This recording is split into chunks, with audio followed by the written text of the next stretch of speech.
selamat datang di Kitab Mawas Diri. Pada kesempatan kali ini, kita akan memasuki dunia mistis dan cemerlang dari peradaban Mesir kuno. Sebuah peradaban yang telah berdiri kokoh selama ribuan tahun. Kita akan mengupas kisah-kisah menarik, mulai dari kebijakan Firaun hingga ilmu pengetahuan dan teknologi yang mereka kuasai. Mari bersama-sama kita telusuri warisan abadi yang terus menginspirasi peradaban kita hari ini. Awal peradaban di lembah Sungai Nil. Peradaban Mesir kuno dimulai di lembah Sungai Nil, yang tidak hanya menjadi sumber air, tetapi juga penghidupan bagi masyarakatnya. Sungai Nil yang mengalir sepanjang lebih dari 6.600 km menghubungkan peradaban di sepanjang daratan Afrika dan Timur Tengah. Setiap tahun, banjir Sungai Nil membawa lumpur subur dari hulu ke hilir, menciptakan lahan pertanian yang subur di sepanjang tepiannya. Ini memungkinkan pertanian berkembang pesat yang menjadi dasar ekonomi Mesir kuno. Namun, Mesir bukanlah tempat yang subur sepanjang tahun. Banjir tahunan Sungai Nil adalah kunci keberhasilan pertanian mereka. Tetapi ketergantungan ini juga mengandung risiko. Jika banjir datang terlalu dini atau terlambat, atau jika volume airnya tidak cukup, maka hasil panen bisa gagal. Oleh karena itu, masyarakat Mesir kuno belajar untuk mengamati dan memprediksi siklus banjir ini dengan cermat. Mereka menciptakan kalender pertama yang dikenal di dunia, yang didasarkan pada pergerakan bintang dan siklus tahunan Nil. Ini menunjukkan betapa dalamnya pengetahuan astronomi yang dimiliki mereka. Sistem pertanian yang canggih ini juga didukung oleh teknologi irigasi yang inovatif. Mesir kuno membangun saluran air untuk mengalirkan air ke ladang-ladang mereka, memungkinkan pertanian berlanjut meskipun musim kemarau panjang. Keahlian mereka dalam manajemen air dan pertanian menciptakan surplus hasil bumi yang memadai, yang mendukung populasi yang terus berkembang. Surplus ini juga memungkinkan kelas-kelas sosial terbentuk, dari petani hingga pedagang dan pengrajin, serta para pejabat yang bertanggung jawab atas pengelolaan tanah dan hasil bumi. Keberhasilan Mesir kuno dalam mengelola sumber daya alam ini tidak hanya mencerminkan kecerdikan teknis mereka, tetapi juga kecerdasan sosial yang luar biasa. Mereka membangun struktur sosial yang sangat terorganisir, di mana Firaun sebagai pemimpin tertinggi mengawasi hampir semua aspek kehidupan. Firaun dipandang sebagai wakil dewa di bumi, dengan kekuasaan absolut untuk mengatur hidup masyarakat. Kekuatan politik mereka sebagian besar berasal dari kemampuan untuk mengelola sumber daya alam dan memastikan kesejahteraan masyarakat, dengan bantuan seorang birokrasi yang efisien. Mesir kuno juga dikenal karena inovasi mereka dalam bidang arsitektur dan seni. Pembangunan piramida dan kuil-kuil besar yang dibangun untuk menghormati dewa-dewi mereka merupakan bukti keahlian mereka dalam perencanaan dan pelaksanaan proyek besar. Piramida yang megah, terutama piramida Giza, tidak hanya simbol kekuasaan, tetapi juga refleksi dari keyakinan spiritual mereka tentang kehidupan setelah kematian. Relevansi Mesir kuno terhadap isu-isu modern sangat jelas.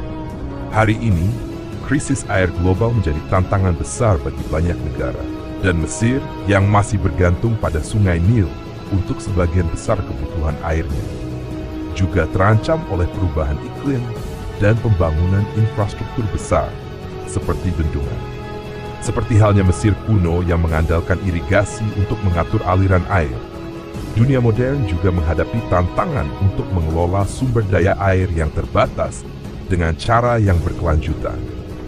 Dalam dunia yang semakin menghadapi masalah perubahan iklim, kekurangan air dan bencana alam, peradaban Mesir kuno memberikan pelajaran penting tentang pentingnya pengelolaan sumber daya alam dan inovasi dalam menghadapi tantangan lingkungan. Masyarakat Mesir kuno telah menunjukkan bagaimana, meskipun hidup dalam kesederhanaan dan dengan keterbatasan teknologi, mereka mampu bertahan dan berkembang dengan memanfaatkan kekayaan alam yang ada. Kejayaan dinasti awal. Peradaban Mesir kuno mulai mencapai puncaknya dengan berdirinya dinasti awal, sekitar tahun 2600 sebelum Masehi. Pada masa ini, Mesir mulai berkembang menjadi negara yang terorganisir dengan sistem pemerintahan yang kompleks. Firaun sebagai pemimpin tertinggi bukan hanya dianggap sebagai penguasa dunia manusia, tetapi juga sebagai penghubung antara manusia dan para dewa. Keberadaan Firaun sebagai simbol kekuatan ilahi ini menjadi kunci bagi kestabilan politik Mesir kuno yang mendasari tatanan sosial dan ekonomi mereka. Pada periode ini, Mesir mulai bersatu sebagai sebuah negara besar yang terletak di sepanjang Sungai Nil. Mesir yang sebelumnya terbagi menjadi dua kerajaan, yaitu Kerajaan Hulu dan Kerajaan Hilir, akhirnya bersatu di bawah satu pemimpin. Proses penyatuan ini tidak hanya berdampak pada stabilitas politik, tetapi juga menciptakan kesempatan bagi kemajuan budaya dan ekonomi yang luar biasa. Firaun Narmer, yang dikenal sebagai Menes, diakui sebagai pemimpin yang menyatukan kedua kerajaan tersebut dan mendirikan dinasti pertama. Melalui penaklukan dan diplomasi, Menes berhasil menggabungkan wilayah yang luas, menciptakan fondasi bagi kekuasaan Mesir yang tahan lama. Selama masa dinasti awal, struktur pemerintahan Mesir semakin terorganisir. Firaun tidak hanya bertindak sebagai pemimpin politik, tetapi juga sebagai penguasa agama. Mereka dipercaya memiliki hak ilahi untuk memerintah, yang memberikan mereka kekuasaan mutlak atas seluruh kerajaan. Sistem birokrasi yang efisien dibentuk untuk mengatur urusan pemerintahan, pajak, dan pembagian tanah. Birokrat yang bekerja untuk Firaun bertugas mencatat hasil panen, mengelola sumber daya alam, serta mengatur pekerjaan besar seperti pembangunan piramida dan kuil-kuil. Keberhasilan dinasti awal dalam memerintah juga didorong oleh pembangunan sistem irigasi yang semakin maju. Pemerintah pusat mengendalikan dan mengatur aliran air Sungai Nil melalui saluran dan bendungan yang dibangun untuk memastikan distribusi air yang merata bagi pertanian. Sistem irigasi yang baik ini menciptakan surplus pertanian yang stabil, yang menjadi sumber pendapatan utama bagi negara. Selain itu, keberadaan Firaun juga memberi dampak besar pada perkembangan budaya dan seni. Kekuatan mereka sebagai pemimpin yang dianggap sebagai dewa membawa pengaruh besar terhadap seni dan arsitektur Mesir kuno.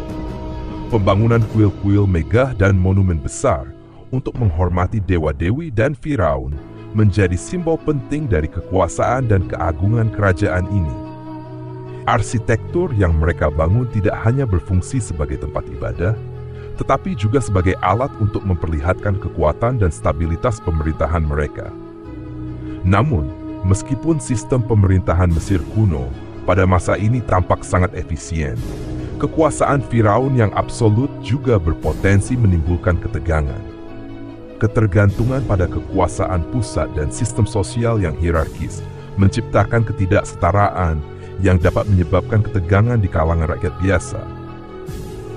Meskipun demikian, Firaun yang bijaksana mampu menjaga keseimbangan antara kekuasaan politik dan kesejahteraan rakyat, yang memungkinkan Mesir kuno bertahan sebagai peradaban besar selama berabad-abad. Relevansi sistem pemerintahan Mesir kuno dengan dunia modern dapat ditemukan dalam diskusi tentang otoritarianisme dan demokrasi. Di dunia saat ini, kita melihat ketegangan antara negara-negara yang menganut sistem pemerintahan otoriter dan demokrasi. Sistem pemerintahan Mesir kuno memberikan pelajaran tentang pentingnya kestabilan politik, tetapi juga menunjukkan risiko ketidaksetaraan dan ketegangan sosial yang dapat timbul dari konsentrasi kekuasaan yang besar. Kekuatan Firaun yang dilandasi oleh kepercayaan agama juga menyoroti peran agama dalam politik. Hal ini relevan dalam konteks modern, di mana di beberapa negara, agama tetap menjadi faktor penting dalam legitimasi kekuasaan politik. Mesir kuno mengajarkan kita bagaimana agama dan politik bisa saling terkait erat dan mempengaruhi jalannya sejarah. Firaun wanita. Di tengah dominasi pemerintahan patriarkal yang berlaku di banyak kebudayaan kuno, Mesir kuno memberikan contoh luar biasa tentang peran perempuan dalam kepemimpinan. Firaun wanita seperti Hatshepsut dan Cleopatra tidak hanya berkuasa, tetapi juga meninggalkan jejak yang sangat kuat dalam sejarah Mesir.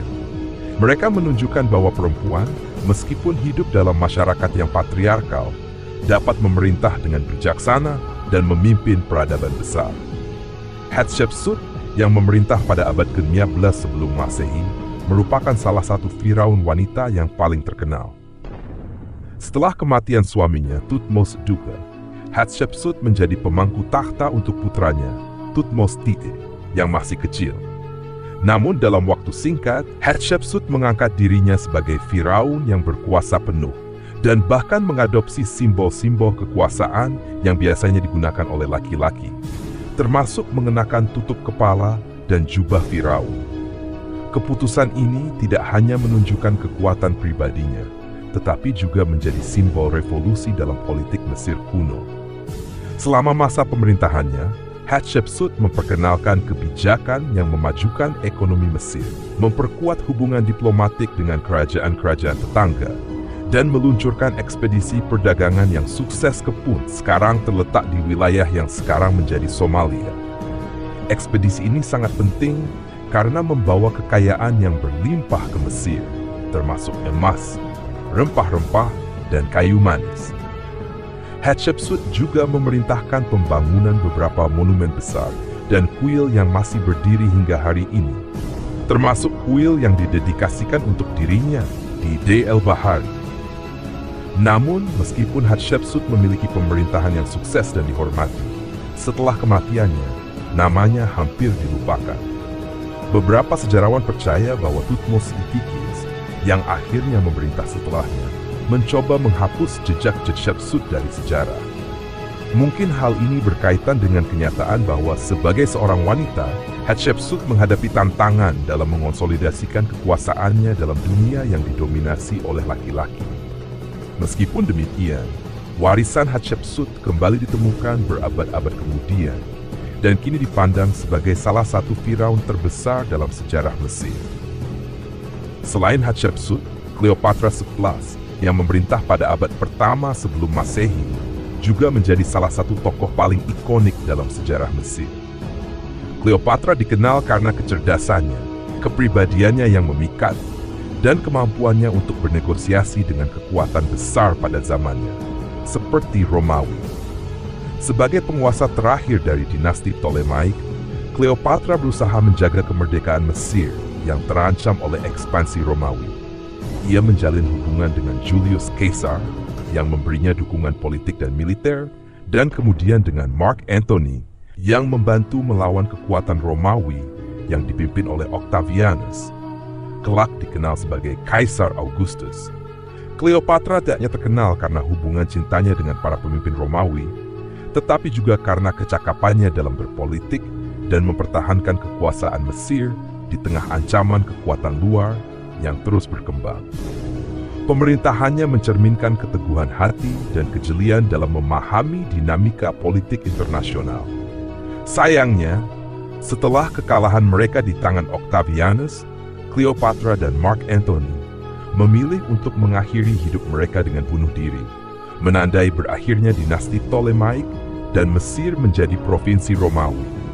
Kisah Hatshepsut dan Cleopatra memberikan pelajaran yang sangat relevan dengan isu-isu modern, terutama dalam perjuangan perempuan untuk mendapatkan hak yang setara dalam politik dan pemerintahan.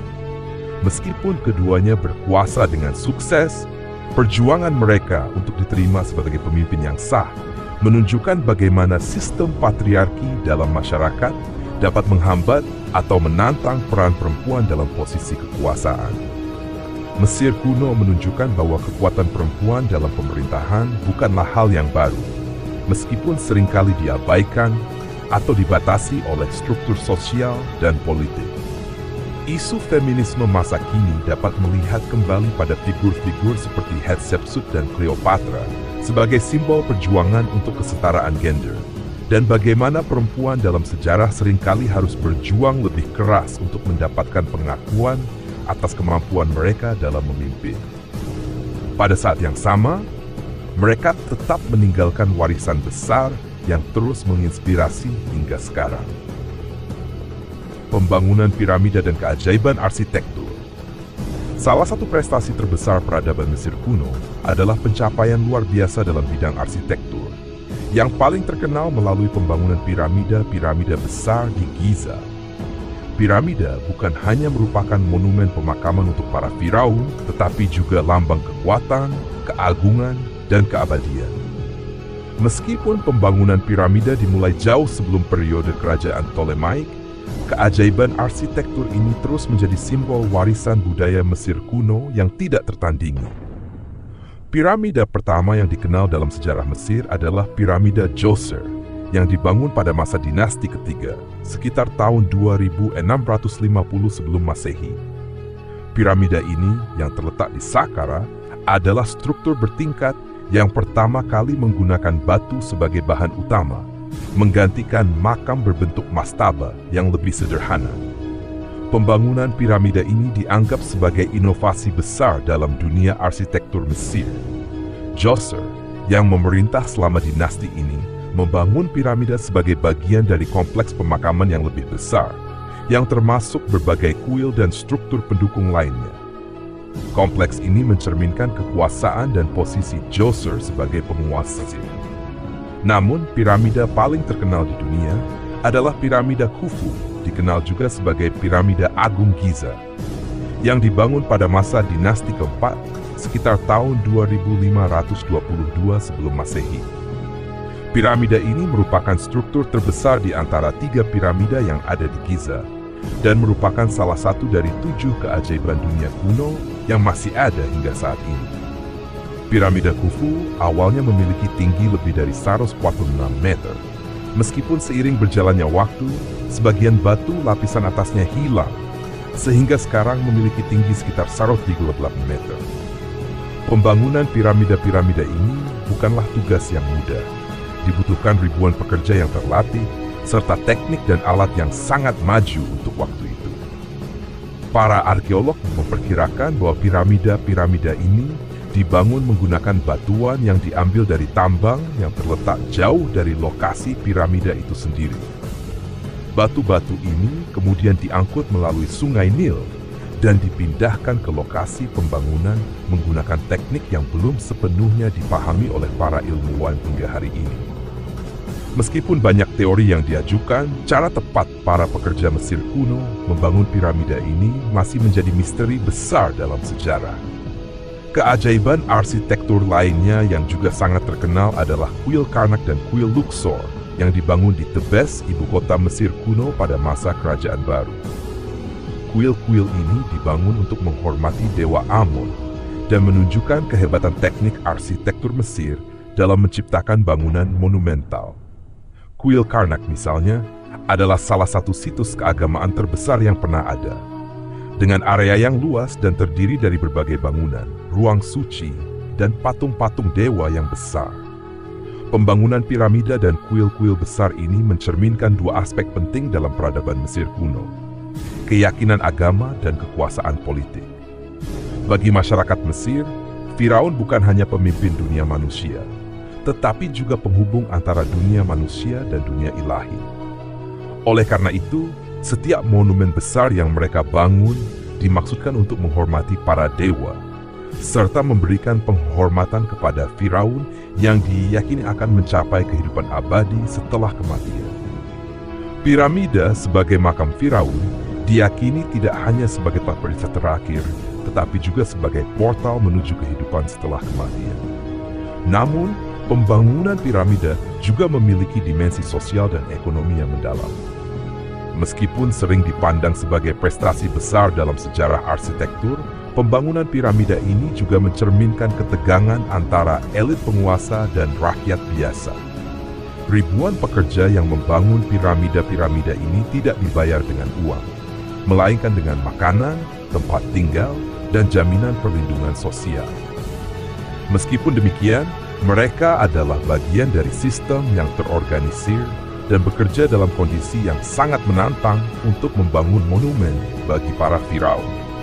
Kehadiran piramida-piramida ini hingga saat ini tidak hanya berfungsi sebagai objek wisata dan warisan budaya, tetapi juga mengajarkan kita tentang pentingnya perencanaan jangka panjang, inovasi teknis, dan tujuan spiritual dalam masyarakat. Sebagaimana dunia modern menghadapi tantangan pembangunan infrastruktur besar, piramida Mesir kuno mengingatkan kita akan pentingnya visi yang kuat serta kemampuan untuk menghadapi tantangan besar dengan kerja keras dan kolaborasi. Kepercayaan agama memainkan peran yang sangat penting dalam peradaban Mesir kuno, mempengaruhi setiap aspek kehidupan, dari politik hingga kehidupan sehari-hari. Bagi orang Mesir, dunia ini dan dunia setelah mati tidak bisa dipisahkan, dan agama menjadi landasan utama bagi tindakan mereka. Mereka percaya bahwa alam semesta beroperasi dalam tatanan kosmik yang disebut Ma'at, yang berarti keseimbangan dan kebenaran. Firaun, sebagai penguasa dunia manusia dan dunia ilahi, bertanggung jawab untuk menjaga Ma'at, memastikan bahwa tatanan alam tetap terjaga. Pentingnya agama dalam kehidupan orang Mesir tercermin dalam banyaknya dewa dan dewi yang mereka sembah. Dewa-dewa ini dianggap memiliki kekuatan untuk mengendalikan berbagai aspek kehidupan, mulai dari kehidupan sehari-hari, kesehatan, hingga kematian. Dewa Ra, dewa matahari, adalah salah satu dewa yang paling penting dan banyak piramida dibangun sebagai tempat untuk menghormatinya. Dalam mitologi Mesir, Ra dianggap sebagai pencipta alam semesta, dan Firaun dipandang sebagai perwujudan dari Ra di bumi. Selain itu, Dewa Osiris, dewa kehidupan setelah kematian, juga sangat dihormati. Osiris adalah simbol kebangkitan dan kehidupan abadi yang menjadi pusat dari kepercayaan Mesir tentang kehidupan setelah mati.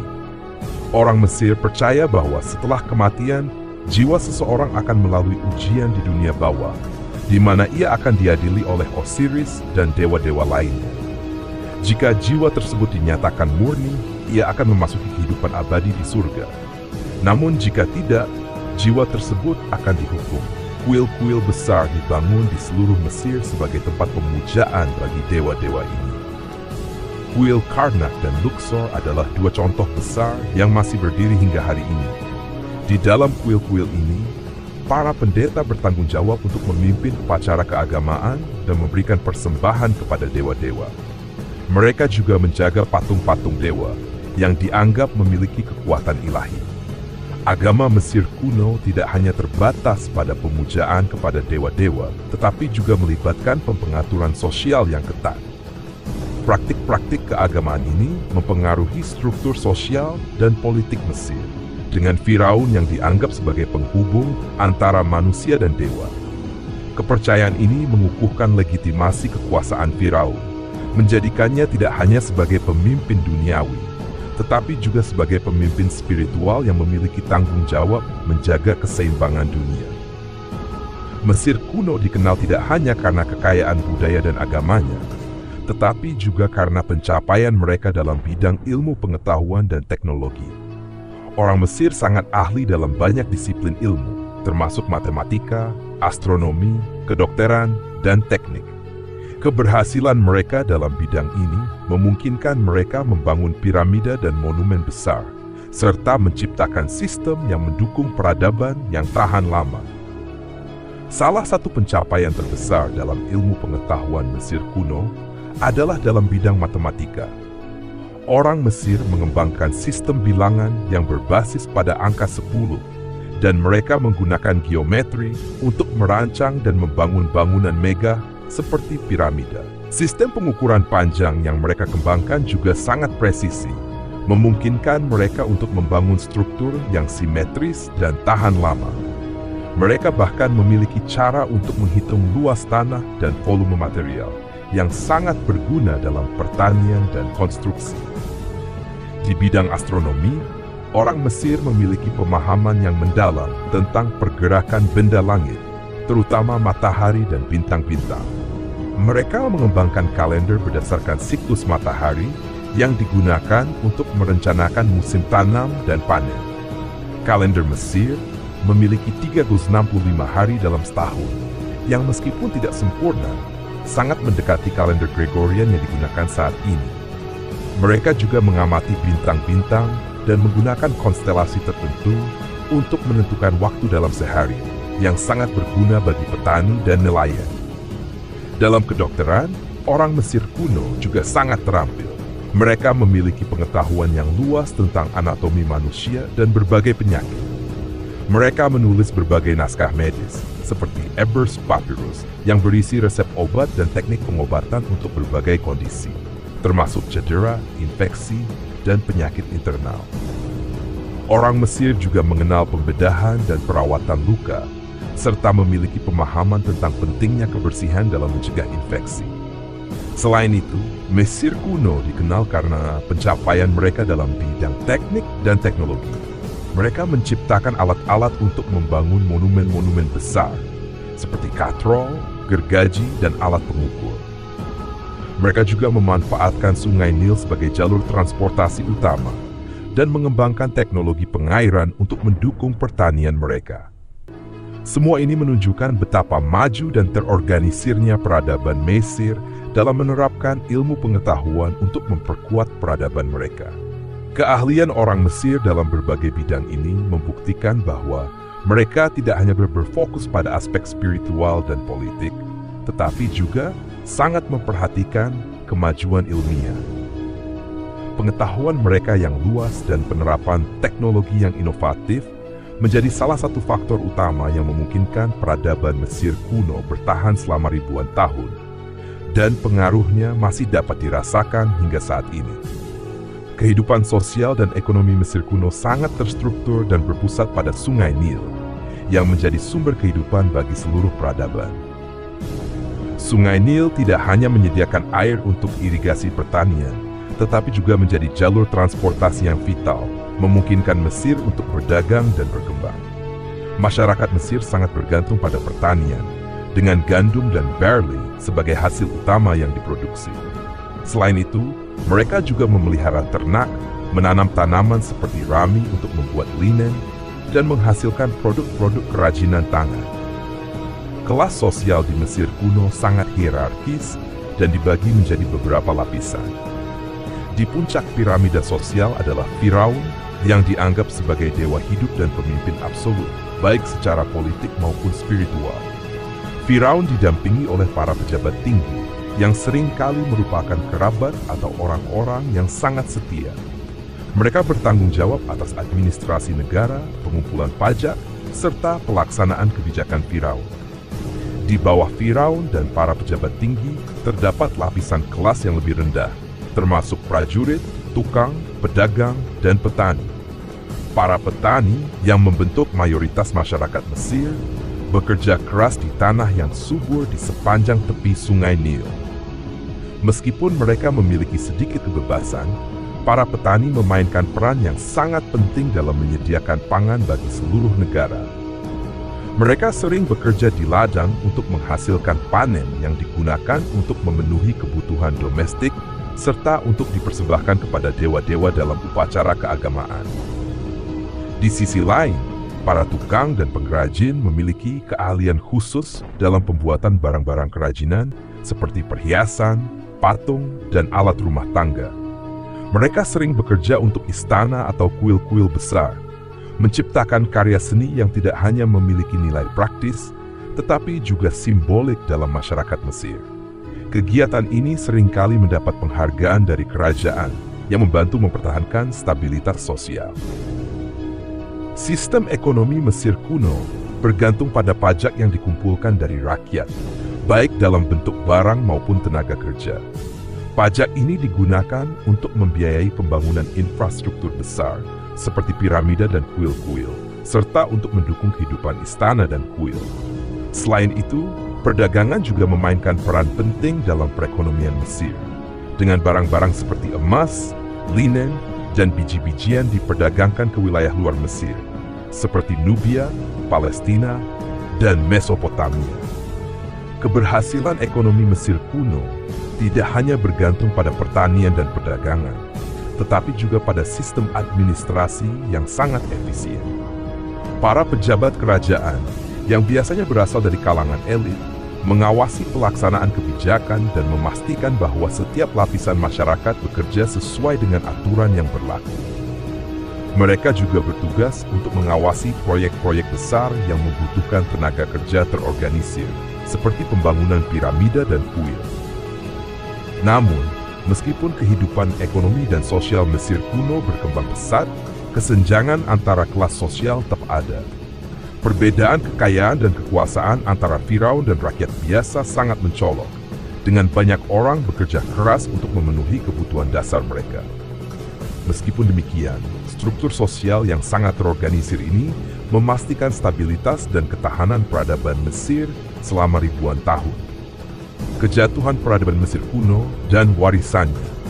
Meskipun peradaban Mesir kuno mencapai puncak kejayaannya selama ribuan tahun, pada akhirnya kekaisaran besar ini mengalami kemunduran yang disebabkan oleh berbagai faktor internal dan eksternal.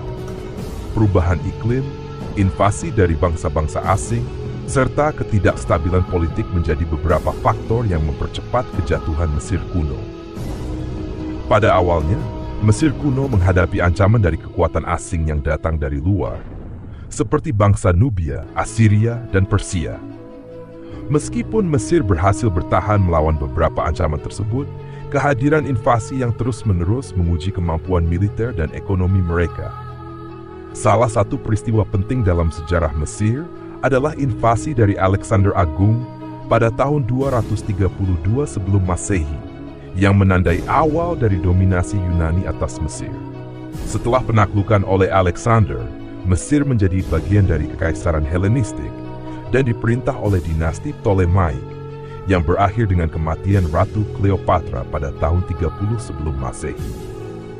Kejatuhan Mesir juga dipengaruhi oleh perubahan iklim yang berdampak pada pertanian. Sungai Nil yang menjadi sumber kehidupan bagi peradaban Mesir mulai mengalami penurunan aliran airnya pada periode-periode tertentu yang menyebabkan gagal panen dan krisis pangan. Ketidakstabilan politik internal, termasuk perebutan kekuasaan antara Firaun dan elit yang bersaing, memperburuk keadaan. Namun, meskipun Mesir kuno akhirnya runtuh, warisannya tetap hidup dan berpengaruh sepanjang sejarah. Pencapaian dalam bidang arsitektur, matematika, astronomi, dan kedokteran tetap menjadi inspirasi bagi peradaban-peradaban selanjutnya. Piramida dan kuil-kuil besar yang masih berdiri hingga hari ini menjadi simbol kebesaran dan kemajuan teknik Mesir. Pengetahuan mereka tentang pengobatan dan kedokteran juga diteruskan melalui tulisan-tulisan medis yang ditemukan oleh para ilmuwan modern. Lebih dari itu, warisan budaya Mesir kuno, terutama dalam bidang seni dan agama, memberikan pengaruh yang besar pada peradaban-peradaban Yunani dan Romawi. Filsafat Mesir tentang kehidupan setelah kematian dan perjalanan jiwa ke dunia lain turut memengaruhi kepercayaan-kepercayaan spiritual dalam agama-agama besar. Pengaruh ini masih terasa dalam berbagai aspek kehidupan kita hari ini, baik dalam literatur, seni, maupun filosofi. Kejatuhan Mesir kuno tidak berarti akhir dari pengaruhnya. Sebaliknya, warisan Mesir tetap hidup dalam cara kita memahami sejarah, seni, dan ilmu pengetahuan. Melalui penemuan-penemuan arkeologis dan pemahaman yang terus berkembang, peradaban Mesir kuno tetap menjadi salah satu dasar bagi pengembangan peradaban manusia di masa depan. Demikianlah perjalanan kita melalui kisah luar biasa dari peradaban Mesir kuno. Dari piramida Mega hingga pengetahuan ilmiah yang mendalam, Mesir telah meninggalkan jejak yang tak terhapuskan dalam sejarah manusia. Semoga pembahasan kali ini memberikan wawasan dan inspirasi untuk kita semua. Jangan lupa untuk terus mengikuti Kitab Mawas Diri untuk menggali lebih dalam lagi tentang sejarah yang membentuk dunia kita. Sampai jumpa di episode berikutnya.